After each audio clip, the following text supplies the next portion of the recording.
The doctor looks at me and says, "What do you understand to be wrong with you?" Hi, welcome to Reels and Wills, where I am in fact not Reels and Wills, but I am his mom, Mama Wills, and I am currently in bed. In case you could not tell, I've got something from my couch to prop up because I am in immense pain, and I'm just doing some crafting. But I'm actually going to do a review, and I know you're wondering, Kendra, you've been cooped up for 7 days. What could you possibly review? Well, I'm going to review the hospital because it was an absolute shit show. I was feeling bad. I was having some really intense back pain and intense pain in my stomach that went all the way through my back. It felt like my bra was too tight, all the things. I just trucked through. I just did what I had to do. And Sunday was my first day back to work. I was vomiting in pain, and my boss was like, "You need to get the fuck out of here, or you need to go to the hospital." So I went to the closest hospital to my office, 5 minutes away.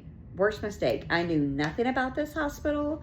So I drove myself to the ER and went in immediately. Like, they took me back to triage, and I thought, this is a good sign. I've spent a lot of time in ER between being my mom's caregiver, my late son's caregiver. The problem I've run into is that I am a bulldog for everybody else. I will advocate for anybody, but I have turned into my mother, and I cannot advocate for myself for some reason, especially when I'm in the amount of pain I'm in. They think maybe it's my gallbladder, maybe it's my appendix, and we're gonna test your urine, check your blood, we'll come back to you.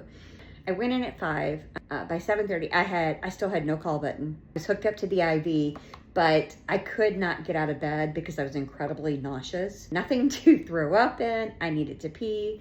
And there was a woman down the hall, and all she was doing was screaming that she named John the Baptist, John the Baptist. You could actually hear other patients in other rooms in the ER hollering help because nobody's coming. And I'm hollering. And they finally come in, they give me the call button and give me medication.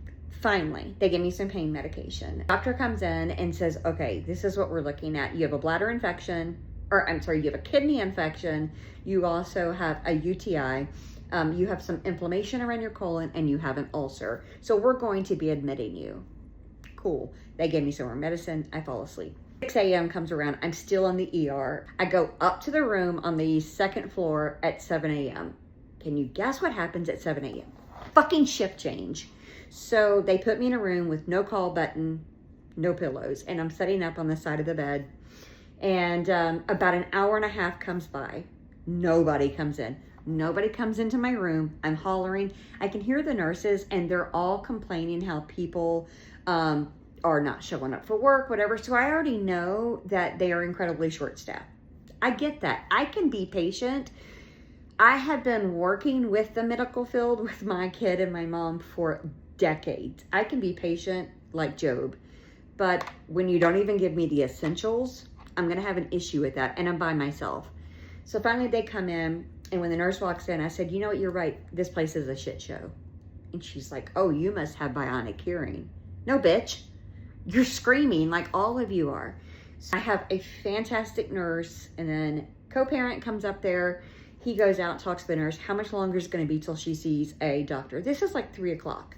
Mind you, I got there at like 6:30 in the morning to that room. My daughter comes in. She's not happy.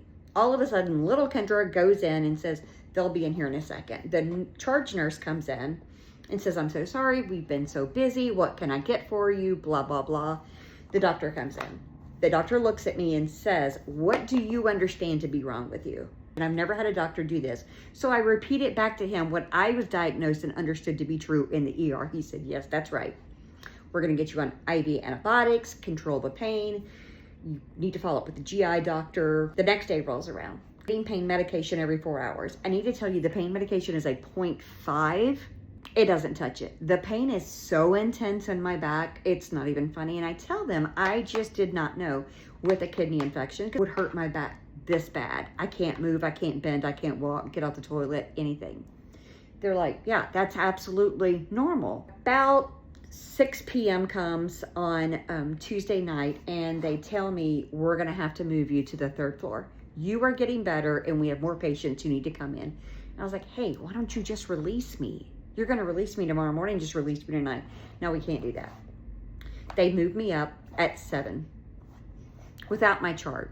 So again, I have to listen to the nurses bitch that I came up there with no chart. I get a great nurse. I tell them, this has not been a great start. I know I'm going to be released tomorrow. They didn't check on me all night. I didn't need anything, and that's fine. I'm just used to the nurses coming in. So I chalk that up to I'm an easy patient. So the next day, I'm hanging out, and I'm asking the nurse over and over, have they said anything? Am I going to be released today? Because I need to know, like, I got to set up a ride. Yeah, he's coming. He's coming. So my friend Makira is there, and finally I ask, hey, can you just page the doctor? Because now it's been another 8 hours that I haven't seen anybody. And the doctor comes in, and the first thing he says to me is, I'm so sorry, I forgot you. I would have never admitted that as a doctor. He said, I forgot you. And he said, you're good to go home. And I was like, great, so who do I follow up with? You need to follow up with a GI doctor for that ulcer, because this has been the second ulcer I've had in 6 months. But I really wouldn't say your kidneys were infected.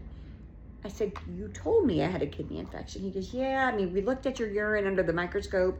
I really wouldn't say what it was, but the antibiotics help, so I'm gonna send you home with 2 antibiotics. You can take them if you want to.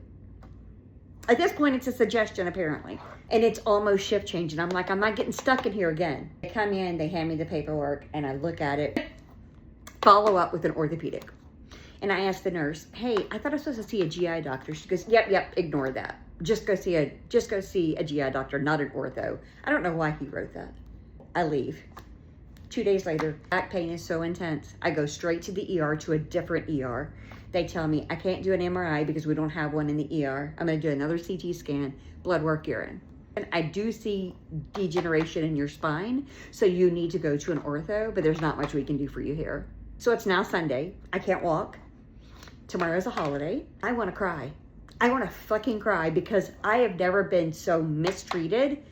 My nurse was amazing, but that experience was horrific. So already my daughter knows who to file a complaint with. But the reason I share this is I've turned into my mom.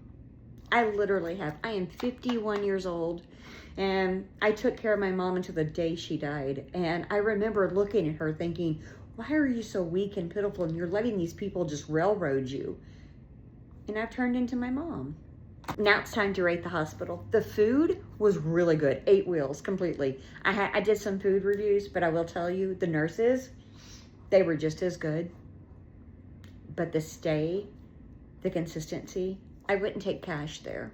Send all the healing, praying vibes my way. I do have an orthopedic appointment on Friday. That is 5 days away. My daughter had to come over to my house and roll me over. And now I'm stuck in this position. Don't know that I can leave. But it's okay because I have everything I need in one spot. Let's just hope I don't have to pee. Stay away from Southern Hills. That is my rating. As always, wheels up, mom out.